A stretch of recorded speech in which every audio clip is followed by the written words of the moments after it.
আর caesar আজকে থেকে 100-200 বছর আগে ছিল না। নতুন একটা পদ্ধতি এসেছে, পেট কাটা হবে, বাচ্চা বের করে ফেলা হবে। সুবহানাল্লাহ। মনে হয় গরু, ছাগল, হাঁস মুরগির বাচ্চা হয়, মানুষের বাচ্চা সিজার ছাড়া হইতে পারে না। এটা যে শেষ জামানের হাদিসে আছে আপনাকে বললে আপনি বিশ্বাস করবেন? আখিরুজ জামান, কিয়ামতের আলামতের যতগুলো হাদিস আছে এর মধ্যে একটা এরকম হাদিস আমি পড়েছি যে শেষ জামানায় মেয়েদেরকে ধরা হবে, ওদের পেট কেটে ফেলা হবে। আর কোন নিদর্শনের জন্য অপেক্ষা করছেন? শেষ জামানায় মেয়েদেরকে ধরা হবে। মেয়ে রাজি না থাকলেও বোঝানো হবে সিজার না করলে বাচ্চা বাঁচবে না। মেয়ে রাজি না থাকলেও, পরিবার রাজি না থাকলেও বোঝানো হবে বিজনেস যে সিজার না করলে আপনার মেয়েকে বাঁচানো যাবে না, আপনার সন্তানকে বাঁচানো যাবে না, পরিস্থিতি খুবই খারাপ। এমন ভাবে ব্রেইন ওয়াশ করা হবে, ভয়ে বাচ্চা, মা বলবে হ্যাঁ করেন, সিজার করেন, বাবা বলবে হ্যাঁ করেন, কোনো সমস্যা নেই, জানেন। এবং এর পিছনে লাখ টাকা, 2 লাখ টাকা, 5 লাখ টাকা নির্দ্বিধায় খরচ করা হবে। Business, total business. একটা ক্রিটিক্যাল অবস্থা এক জিনিস, আর নর্মালি সবাই গণহারে সিজার করছে আরেক জিনিস। এটা টোটালি একটা ব্যবসা এবং পুরো মানব জাতিকে ধ্বংস করার প্ল্যান। এটা একটা জুলুম, মেয়েদের উপর একটা জুলুম। শেষ জামানে হাদিস এসেছে যে আখিরুজ জামানে মেয়েদেরকে ধরা হবে, মানে মেয়েরা ধরা দিবে না, ধরা হবে, পেট কেটে ফেলা হবে, এর ভিতরে যা আছে ওকে বের করে ফেলা হবে। স্পষ্ট টাটকা হাদিস। কেউ দলিল চাইলে আমাকে নক করেন, আমি দিব দলিল ইনশাআল্লাহ। কোন সময়ের জন্য অপেক্ষা করছে? এই সিজারিয়ানস, এই ট্রেডিশনটা আজকে থেকে 50 বছর আগে ছিল। আপনার দাদিরা কি এইভাবে সন্তান জন্ম দিয়েছে? তাদের 11টা বাচ্চা হইতো, 12টা 15টা বাচ্চা হইতো, আর আমার 1-2টাতেই সিজার লাগে। গরু ছাগলের বাচ্চা হয়, আমাদের বাচ্চা হইতে পারে না? সুবহানাল্লাহ, সুবহানাল্লাহ। ইভেন আমার ক্ষেত্রে এমন হয়েছিল। 12 ঘন্টার মধ্যে না করলে আপনার ওয়াইফকে বাঁচানো যাবে না। বললাম ওয়াইফ বাঁচবে, নর্মালি হবে, নর্মালি করবে। আমি যাই না মাঝে দাঁড়ানো, আলটিমেটাম সময় দিচ্ছে যে সময়ের আগে হবে না, সময় এটা পার হয়ে গেলে সিরিয়াস অবস্থা, মারা যেতে পারে, মরবে না, এভাবেই হবে, করান। এভাবেই হয়েছে, এভাবেই হয়েছে। কি সমস্যা? মানুষকে ভয় দেখানো হয় এখানে। আমি এই কথাটা এই জন্য বললাম যে যারা পুরুষ আছেন আপনারা এবং যারা সন্তানের বাবা হচ্ছেন, আপনারা আপনাদের স্ত্রীদের জীবনটাকে এভাবে ধ্বংসের মুখে ঠেলে দিন না, ওদের উপর এত জুলুম করেন না। আল্লাহ পাক প্রাকৃতিক নিয়ম দিয়েছেন, এভাবেই বাচ্চা হবে ইনশাআল্লাহ। ক্রিটিক্যাল অবস্থা এক জিনিস, একটা ক্রিটিক্যাল সিচুয়েশন হয়েছে তখন আপনি করতে পারেন, সেটা আলাদা বিষয়। নর্মালি এমন একটা ট্রেডিশন বানাচ্ছেন কেন? ঘরে ঘরে সিজার, কি দরকার আছে? আশ্চর্য একটা ব্যাপার, আশ্চর্য। এরপরে দেখবেন আরো 2 বছর তাকে এই বোঝা বয়ে বেড়াতে হয়। যাই হোক, হাদিসের মধ্যে আসেন, আনতালিদাল আমাতু রাব্বাতুহা, দাসী মনিবকে জন্ম দিবে, মানে দাসীর মতো আচরণ করা হবে পিতামাতার সাথে। এটা এখনকার সাইন। আপনি এই বিশ্বের দিকে তাকান, দেখেন কি হচ্ছে। আরেকটা ব্যাখ্যা কি হতে পারে? এটা আমি এখন করতে পারবো, এই ব্যাখ্যা আজকে থেকে 500 বছর আগে করা সম্ভব ছিল না। সত্যি সত্যি দাসী মনিবকে জন্ম দিবে। কিভাবে? মনে করেন একটা রাষ্ট্রের নাম সিঙ্গাপুর। কি নাম? আচ্ছা, ওইখানকার মেয়েরা খুবই আধুনিক, ফেমিনিস্ট মানে হচ্ছে নারীবাদী, নারী পুরুষের কোনো ভেদাভেদ নাই, কাঁধে কাঁধ মিলিয়ে সব করবো, ওকে ফাইন। এখন তারা তাদের কেরিয়ারের পিছনে ছোটে, সকালবেলা উঠেই জব এবং চাকরি, কেরিয়ার ইত্যাদি ইত্যাদি। বিয়ে শাদী করেছে, ফর্মালিটিস করতে হয়। কেউ কেউ আবার ওই লিভ টুগেদার থাকে, কেউ কেউ মেয়েকে বিয়ে করে ইত্যাদি ইত্যাদি, কেউ ছেলেকে বিয়ে করে, এমনও চলছে এখন আর কি। তো কেউ কেউ আবার ভুল করে বিয়ে করে ফেলেছে, এখন সন্তান হয়ে গেছে, একটা সন্তানকে তো মানুষ করার সুযোগ নাই, সন্তানকে ডে কেয়ার সেন্টারে দিয়ে এসেছে। আবার কারো কারো সন্তান নেয়ার মতো সময়ই নাই, ক্যারিয়ার নিয়ে ব্যস্ত। কথা বুঝতে পারছেন? সন্তান 7 মাস 9 মাস পেটে ধারণ করব, আবার এই সিজার বা নর্মাল ডেলিভারি, আরো 2 বছর কষ্ট ইত্যাদি ইত্যাদি। দরকার কি সন্তান নেয়া? কি করা যায়? দরিদ্র দেশগুলো থেকে মেয়েকে হায়ার করা হয়। যেমন দরিদ্র দেশ মনে করেন যে আমাদের ধরেন মালদ্বীপ বা আমাদের শ্রীলঙ্কা বা আমাদের আফগানিস্তান বা আমাদের অন্য যেগুলো দরিদ্র কান্ট্রি আর কি, ইন্দোনেশিয়া থেকে বেশি নেওয়া হয়, যেগুলোর মাথা পিছু অনেক কম। আচ্ছা, একটা দরিদ্র দেশের মেয়েকে নিয়ে এসে একজন পুরুষ স্পার্ম মানে শুক্রাণু, তার যে শুক্রাণুটা আছে, এই শুক্রাণুটা বিশেষ পদ্ধতিতে ওই মেয়ের ওই ডিম্বাণুর সাথে মিলিত করে ইনজেক্ট করা হয়। আমি কি বোঝাতে পারছি? একটু বোঝার চেষ্টা করেন। শুক্রাণুটাকে নিয়ে মেডিকেল সায়েন্সের এখন অনেক পদ্ধতি আছে, এর মধ্য দিয়ে শুক্রাণু ডিম্বাণুকে একসাথে একত্রিত করে গর্ভের মধ্যে রেখে দেওয়া হয়। এবার এখানে বাচ্চা কনসেপ্ট করে, আস্তে আস্তে আস্তে বাচ্চা বড় হচ্ছে, কার পেটে বাচ্চা বড় হচ্ছে? ওই গরিব মেয়েটা। আর শুক্রাণু কার? ওই বড় লোকের। কথা বুঝতে পারছেন কি?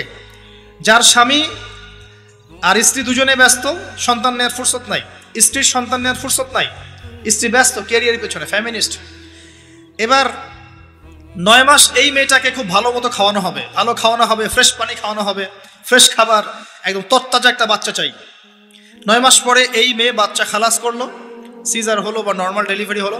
এই যে বাচ্চাটাকে জন্ম দিল এই মেয়েটা, গরিব মেয়েটা, এবার এই মেয়েটাকে কিছু ডলার দেয়া হলো। তুমি 9 মাস গর্ভধারণ করেছো, তোমাকে পারিশ্রমিক দেওয়া হলো, বাচ্চাটা আমাকে দাও, তুমি বিদায় নাও। এই মেয়ে পারিশ্রমিক নিয়ে চলে আসলো। এখন এই যে বাচ্চাটা জন্ম নিল, এই বাচ্চাটা কার বাচ্চা? দাসীর না মনিবের? কার শুক্রাণু আছে? এই হচ্ছে হাদিসের ব্যাখ্যা। এখন করতে পারবেন আপনি ব্যাখ্যা, আজকে থেকে 500 বছর আগে এই ব্যাখ্যা করতে পারতেন না, কারণ এই ফিতনা 500 বছর আগে ছিল না। এই যে দাসী তার মনিবকে জন্ম দিয়ে চলে গেল। নবী সাল্লাল্লাহু আলাইহি ওয়াসাল্লাম 1400 বছর আগে বলেছেন এমন একটা সময় আসবে দাসী মনিবকে জন্ম দিবে। চিন্তা করেন আর কতটুকু সময় বাকি আছে আপনার হাতে, আপনিই ভাবতে থাকেন। আমি তো বেশি বললে সমস্যা, হজম হয় না কিছু মানুষের। খালি চোখ কান বন্ধ করে খাও দাও, ঘুমাও, 5 ওয়াক্ত নামাজ পড়ো, ব্যাস এনাফ। যখন সমস্যা আসবে তখন দেখা যাবে, এমন ভাব মানুষের আর কি। মনে করেন যে চাঁদ এবং পৃথিবী আছে একটা এই যে গ্রহণের মধ্যে। এখন অন্য একটা গ্রহাণু আসছে পৃথিবীর দিকে, ধেয়ে আসছে। অনেক সময় দেখা যায় না খবরে, ধেয়ে আসছে গ্রহাণু, দেখা যায় না? ধরেন ধেয়ে আসছে এবং বিজ্ঞানীরা নিশ্চিতভাবে বললো যে আগামী 10 বছরের মধ্যে এটা লেগে যাবে, আগামী 10 বছরের মধ্যে এটা পৃথিবীতে এসে পড়বে, বা 10 ঘন্টা পর পড়বে, বা 10 মাস পর পড়বে, এমনটা বলে দিল বিজ্ঞানীরা। এখন আপনি কি করবেন? আচ্ছা যখন আসবে তখন দেখা যাবে, এত ব্যস্ত হওয়ার কিছু নাই, ঘুমাও, খাও, ফুর্তি করো, যেমন দিনকাল যাচ্ছে যাক, কোনো সমস্যা নেই। এখন আরেক দল মানুষ চিন্তা করছে ওই গ্রহাণুটাকে কিভাবে সরিয়ে দেওয়া যায়, সরিয়ে দিয়ে পৃথিবীকে কেমন করে বাঁচানো যায়। কারা বেশি স্মার্ট? ওরা সরানোর চেষ্টা করে না, ওরা বলে যে আমরা সরিয়ে দিব, ওখানে ধ্বংস করবো, ইত্যাদি ইত্যাদি। আর কেউ বলছে আচ্ছা আসুক, দেখা যাবে, সমস্যা নেই, মরতেই তো হবে, একদিন আসবে, সমস্যা কি। চমৎকার। তো এই যে একটা বুদ্ধিবৃত্তিক পরাজয়, এর ফলশ্রুতিতে আগামীর প্রস্তুতি নিতে পারবে না মানুষ। সাহাবায়ে কেরাম রাদিয়াল্লাহু আনহুম মসজিদে বসে একটা বিষয় নিয়ে কথা বলছেন, নবী সাল্লাল্লাহু আলাইহি ওয়াসাল্লাম পাশ দিয়ে যাচ্ছেন, জিজ্ঞাসা করলেন তোমরা কি নিয়ে কথা বলছো? সাহাবীরা বলছেন আমরা আলামাতুস সাআ নিয়ে কথা বলছি ইয়া রাসূলুল্লাহ, আমরা কিয়ামতের আলামত নিয়ে কথা বলছিলাম। সাহাবীরা কথা বলছেন কিয়ামতের আলামত নিয়ে, তাদের কোনো দরকার আছে কথা বলার? তারা তো জান্নাতে যাবেন সার্টিফিকেট প্রাপ্ত, তাদের কোনো দরকার আছে এগুলোর চর্চা করার? তারা চর্চা করছেন, আলামত নিয়ে কথা বলছেন। নবীজি বললেন শোনো, 10টা আলামত না আসা পর্যন্ত কিয়ামত হবে না, এত টেনশন নিও না। 10টা আলামত না আসা পর্যন্ত কিয়ামত হবে না। দাজ্জাল, ঈসা ইবনে মারইয়াম, ইয়াজুজ মাজুজ, আপনার দাব্বাতুল আরদ, আপনার 3টা ভূমিকম্প, ইত্যাদি ইত্যাদি, এরকম 10টা আলামত আসবে, তারপর কিয়ামত হবে। তো সাহাবীরা যে বসে বসে কথা বলছেন কিয়ামত নিয়ে, তারা কি বুঝতেন না যে কি করা লাগবে ইসলামের জন্য, কি করা লাগবে না? নাকি আমি বেশি বুঝি? তারা কি জন্য কথা বলছিলেন? কারণ তারা আগামীর প্রস্তুতি যাতে গ্রহণ করতে পারে। কেউ যদি মৃত্যুর আলোচনা করে, পরকালের আলোচনা করে, শেষ জামানের কথাবার্তা বলে, আলোচনা করে, এটা কি এই কারণে যে মানুষ হতাশ হয়ে বসে থাকবে, নাকি এই কারণে বরং তারা আরো উজ্জীবিত হোক এবং সময়টাকে কাজে লাগাক, আগামীর দিনগুলোকে ইবাদত করে কাটিয়ে দেখ? কোনটা উদ্দেশ্য কোনটা? কিছু মানুষকে বোঝানো যায় না, কারণ লাহুম কুলুবুন লা ইয়াফকাহুনা বিহা, কলব আছে উপলব্ধি করে না। ওয়ালাহুম আযানুন লা ইয়াসমাউনা বিহা ওয়ালাহুম আ'য়ুনুন লা ইউবসিরুনা বিহা উলাইকা কাল আনআম বাল হুম আদাল ফাউলাইকা হুমুল গাফিরুন। আমার আগের যে লেকচারার ছিলেন এই আয়াতটাকে তেলাওয়াত করেছেন না? শুনেন, আমি শুনছিলাম ওখান থেকে। তো এই ব্যক্তি জিজ্ঞাসা করছেন কিয়ামতের আলামত বলেন, নবীজি 2টার মধ্যে একটা বললেন, এটা দাসী তার মনিবকে জন্ম দিবে, যেটা আপনি এখন দেখতে পাচ্ছেন। 2 নাম্বার তিনি বলছেন, লিসেন, এই হাদিসে এটাই লাস্ট। 2 নাম্বার তিনি বলছেন ওয়ান তারাল হুফাতাল উরাতাল আলাতা রিয়া আশ-শাই ইয়াতাতাওয়ালুনা ফিল বুনিয়ান। যখন তুমি দেখবে যে সমাজের সবচেয়ে দরিদ্র শ্রেণীর মানুষ, যাদের পায়ে স্যান্ডেল ছিল না এবং গায়ে কোনো জামা ছিল না, পায়ে স্যান্ডেল ছিল না, কত দরিদ্র চিন্তা করেন, গায়ে জামা ছিল না, কত দরিদ্র চিন্তা করেন, এরা ইয়াতাতাওয়ালুনা ফিল বুনিয়ান, উঁচু উঁচু অট্টালিকা নির্মাণের প্রতিযোগিতা করবে, প্রতিযোগিতা, কম্পিটিশন। নির্মাণ করবে এটা বলা হয়নি, কম্পিটিশন করবে। তোমার 10 তো আমার 15, তোমার 15 আমার 20, তোমার 100 আমার 200, কম্পিটিশন করবে। আজকে থেকে 200 বছর আগে পৃথিবীর দিকে তাকান, পৃথিবীর এই প্রত্যেকটা শহর, বড় বড় নগরগুলোতে এত উঁচু উঁচু কনস্ট্রাকটিভ বিল্ডিং ছিল, এই প্রতিযোগিতা ছিল। সুবহানাল্লাহ। আর কোন সাইনের জন্য অপেক্ষা করছেন? এখন আপনাকে বলি, যে ব্যক্তির পায়ে স্যান্ডেল নাই, গায়ে জামা নাই, সে কিভাবে এটা করতে পারে? উত্তর দেন দেখি, কিভাবে সম্ভব বলেন? কে বলছেন? এক ভাই বলছেন সুদ। এক্স্যাক্টলি রাইট অ্যান্সার, সুদ। আপনি যান, সুদি লোন নেন, বিল্ডিং তোলেন এবং সারা জীবনের ঘানি টানতে থাকেন, লোনের ঘানি টানতে থাকেন, প্রতিযোগিতা করতে থাকেন। সুদের মধ্য দিয়ে বড় লোকের কোনো ক্ষতি হয় না, বড় লোক আরো ধনী হতে থাকে, সুদের মধ্য দিয়ে দরিদ্র আরো দরিদ্র হতে থাকে। ব্যাংক ওই যাকে লোন দিয়েছে ওর রক্ত চুষবে, আর এ যে লোন নিয়ে বাড়ি করেছে এ ভাড়াটিয়ে রক্ত চুষবে, আর ভাড়াটিয়ে ভাড়া দেওয়ার জন্য দুর্নীতির আশ্রয় নিবে, অসৎ পথে যাবে, সমাজের কাঠামোটা কলাপস করে ফেলবে। একটা প্রবলেমের সাথে আরো অনেক বিষয় জড়িত থাকে। 1 নাম্বার হচ্ছে রিবা, যার মধ্য দিয়ে এটা করা সম্ভব। আর 2 নাম্বার হচ্ছে কি? আত্মসাৎ, অন্যের সম্পদ অন্যায়ভাবে আত্মসাৎ করতে পারলে আপনি রাতারাতি এই পর্যায়ে যেতে পারবেন ইনশাল্লাহ। অন্য পদ্ধতি আছে? একজন মানুষ হালাল খেয়ে হালাল পথে থেকে খুব সহজ এরকম 10, 20, 50 তলা বিল্ডিং করা খুব সহজ? এত সহজ না, এত সহজ না। এই হাদিসে নবী সাল্লাল্লাহু আলাইহি ওয়াসাল্লাম এই 2টা আলামত বলেছেন। অন্যান্য হাদিসগুলোতে তিনি আরো অনেক কথা বলেছেন। ফর এক্সাম্পল, আমি কয়েকটা বলে শেষ করছি, বড় বড় কয়েকটা বলছি। ফর এক্সাম্পল, শিরক বেড়ে যাবে। কি বেড়ে যাবে? শিরক বেড়ে যাবে। ভণ্ড নবীদের আগমন ঘটবে, সময়গুলো সংক্ষিপ্ত হয়ে আসবে। একটা বছর একটা মাসের মতো চলে যাবে, একটা মাস একটা সপ্তাহের মতো চলে যাবে, একটা সপ্তাহ একটা দিনের মতো চলে যাবে। সময় কি দ্রুত যাচ্ছে না? আপনি কি বুঝতে পারছেন সময় দ্রুত যাচ্ছে? চাঁদ দ্বিখণ্ডিত হয়ে যাবে। চাঁদ কিন্তু দ্বিখণ্ডিত হয়ে গেছে, চাঁদ দ্বিখণ্ডিত হয়ে গেছে। সূরা কমারের 1 নম্বর আয়াত পড়ে দেখেন। বেশি বেশি আল্লাহর গজব আসবে, মহামারী আসবে, ঝড়, জলোচ্ছ্বাস, প্রাকৃতিক দুর্যোগ বেশি বেশি আসতে থাকবে এবং এমন এমন সব রোগের আবির্ভাব ঘটবে যেগুলো কখনোই ছিল না পৃথিবীতে। এইডসের নাম মানুষ আগে শুনেছিল? HIV-র নাম মানুষ শুনেছে? এখন এইসব যে ভাইরাস চলছে এগুলোর নাম আগেকার জেনারেশন শুনেছিল কখনো? এর পরে যেগুলো আসবে সেগুলো আমরাও শুনি নাই, আমাদের পরের প্রজন্ম শুনবে। এটাই শেষ না, আরো আসবে। নবীজি আরো বলে গেছেন, বেশি থেকে বেশি মানুষ সুদ খাবে। যে ব্যক্তি সুদ থেকে দূরে থাকতে চাইবে তার গায়েও এসে সুদের ছিটা ফোঁটা লাগবে। মুসলিমদের মধ্যে বিভক্তি বেড়ে যাবে, আপোষে হানাহানি কাটাকাটি বেড়ে যাবে, হারাজ হত্যাকাণ্ড বেড়ে যাবে।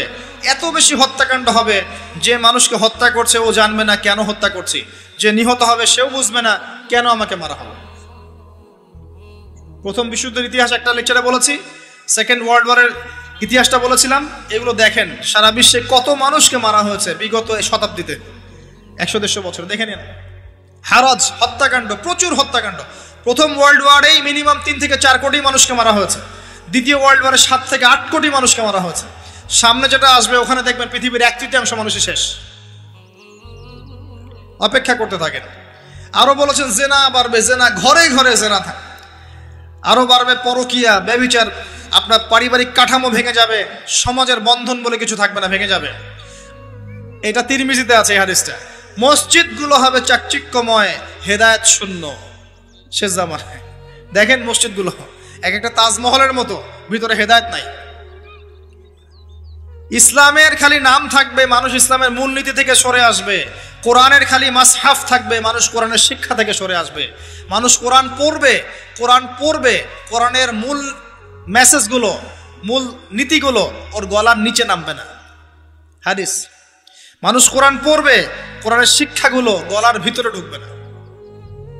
আছে না? এখন আপনি দেখেন কত মানুষকে দেখবেন কোরআন পড়তে জানেই না অর্থ কি জিনিস।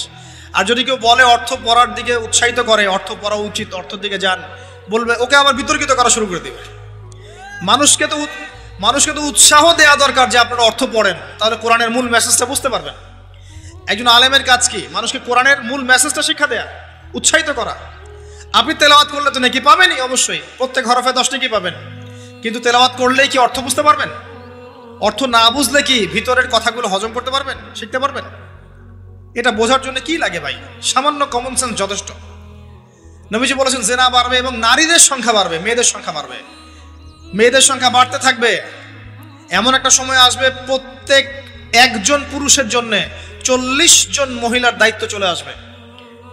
স্ত্রী না ভাই, এত খুশি হওয়ার দরকার নাই।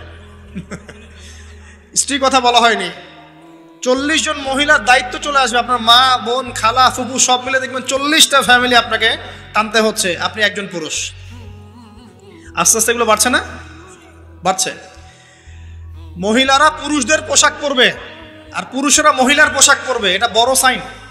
আরেকটা সাইন আছে যে মহিলারা এমন পোশাক পরে রাস্তাঘাটে ঘুরবে যেই পোশাক পরেও তারা নগ্ন থাকবে। নিসাউন কাসিয়াতুন আরিয়াহ মুইলাতুন মামিলাত। আখিরুজ জামানে এক শ্রেণীর নারী বের হবে যারা পোশাক পরেও নগ্ন থাকবে, অন্যকে আকৃষ্ট করবে, অন্যর দিকে নিজেও আকৃষ্ট হবে। আপনাদের এখানে এই ট্রেডিশন নাই?